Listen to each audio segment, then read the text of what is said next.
evening, everyone. I hope you're doing well. I hope you're having a great week. I shared my gastroparesis story in 2019, but it's been a while, and at the time I wasn't posting. I just posted the 2 videos and then that was that, and I left it that way until last year. So it's been quite a few years and things have changed since then. And so I kind of wanted to discuss my gastroparesis story with you guys today. As you can see, I am out and about because it is street cleaning day for Calgary. So every year I always rack up errands to run, and then I go out and do them the day that the street cleaners come so that my car is not parked there. And they have all the room that they need and I won't get fined.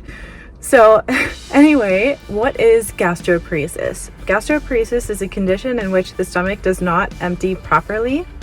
It's basically partial paralysis. It's a functional disorder that affects the nerves and the muscles of the stomach, causing contractions to become weaker and slower than normal. As a result, digestion is delayed and food remains in the stomach longer than it should before moving into the intestines. And so how was I diagnosed? I had the 2-hour gastric emptying study, as well as the 4-hour gastric emptying study, as well as the transit study. And all of them just kept confirming gastroparesis. What were my initial symptoms? I started noticing that I had a pattern of being nauseous and throwing up in the mornings. I was also getting full quickly, bloated all the time to where it was so completely uncomfortable and intolerable, and I had severe pain after eating solid foods. The symptoms were getting worse over time. At the time, I was going to the gym 5 days a week and eating a healthy vegetarian diet, with salad being my favorite food, still is unfortunately. So spinach and arugula, organic vegetables, hard-boiled eggs, chickpeas, and beans. Turns out that was one of the worst things that I could have ate because it was extremely difficult for anyone in general to digest. And so I told my family doctor, and she sent in a referral for me to see the gastroenterologist. He performed an endoscopy and said that I had a lazy stomach and that I needed to see a motility specialist. He seemed concerned telling me this and said that my case was too complex for him. So let's jump to the present for just a moment, because I have a really funny story to tell you guys. And yeah, it was around the time that I needed a tube change, and I was going from the dangler tube, which you get first for the permanent tube, to the mini 1 button. And I was in this room. My surgeon gave me some meds to help ease my pain during the exchange. I can't remember if it was muscle relaxers or painkillers. And I remember laying in a hospital bed with 5 or 6 people in the room and being totally conscious and alert. I told them that the meds didn't kick in yet, and they told me, don't worry, they will soon. And they just kept talking to me, and they were super nice. I do remember that. Everyone in the room was very kind. And they ended up switching out my tube before the meds even kicked in. They took a really long time, and I needed more than most people. And so in the recovery room, I met my boyfriend at the time, now husband, and the meds were starting to kick in while the surgeon was giving me instructions on how to care for my new tube. So he basically was telling my boyfriend at the time how to care for my tube. I remember laughing a lot and just being like, I won't remember this. Can you please write it down?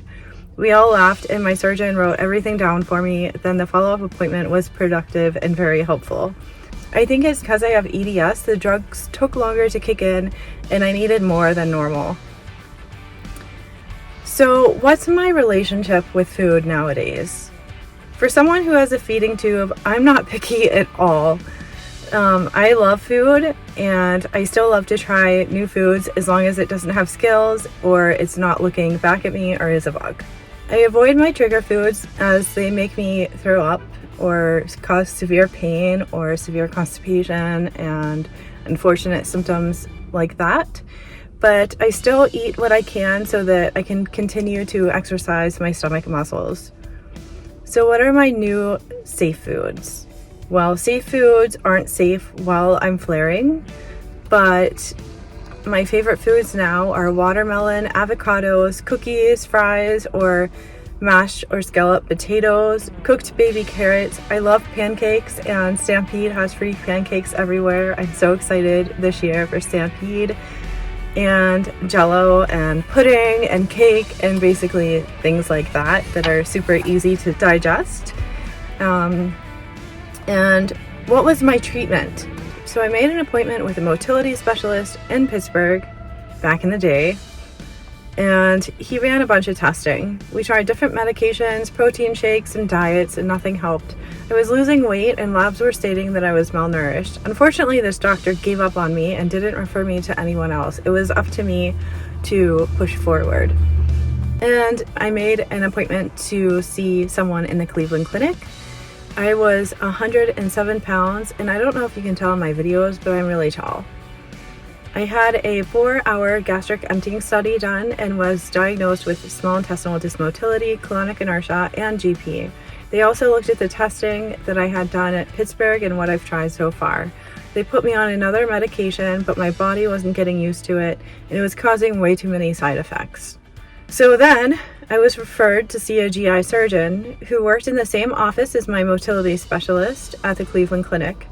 During my meeting with him, we discussed having a POP procedure done, POP procedure, but unfortunately it costed around $3,000 to get it done. My surgeon was also concerned about it as I didn't just have gastroparesis, but colonic inertia and small intestinal dysmotility as well. So he mentioned an NJ tube to see if it helped, and I agreed, so we went from there. I would like to give a brief shout out to the GI surgeon at the Cleveland Clinic. You know who you are.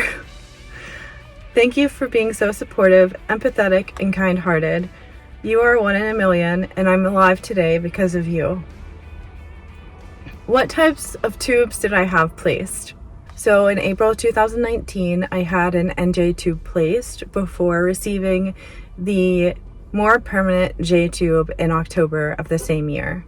I was traveling for 6 months, which is why I had the NJ tube for so long, because I was traveling between America and Canada at the time. In November, the Dangler J tube was switched out to a low profile Mini 1 button, and that's when I told you guys the story of the meds not kicking in. It was at that time. And I know what some of you may be thinking, do I have an eating disorder? No.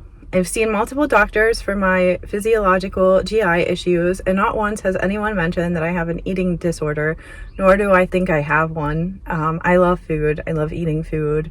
I don't throw it up because of any other reason, but the physical limitations of my body, it's just not physiologically possible for me to keep food down, unfortunately. And I just want to take a moment to talk about gaslighting, because for those of you who have a physiological GI condition and were brushed off and misdiagnosed as having an eating disorder, feel free to screenshot this.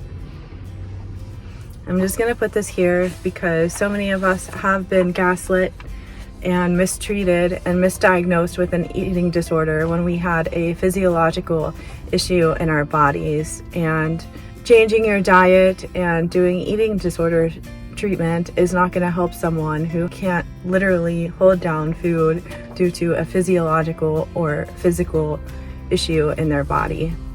So this is my gastroparesis story. If you have any questions or would like to share your story, please feel free to add them in the comment section below. You matter, your stories matter. And if you have a motility specialist whom you really love, who is kind-hearted, knowledgeable, and skilled, please write your state or your province below, the name of the doctor, and if they are a GI doctor or a motility specialist, so that we can help connect the patients who really need to see someone to the proper care and the treatment that they very well deserve.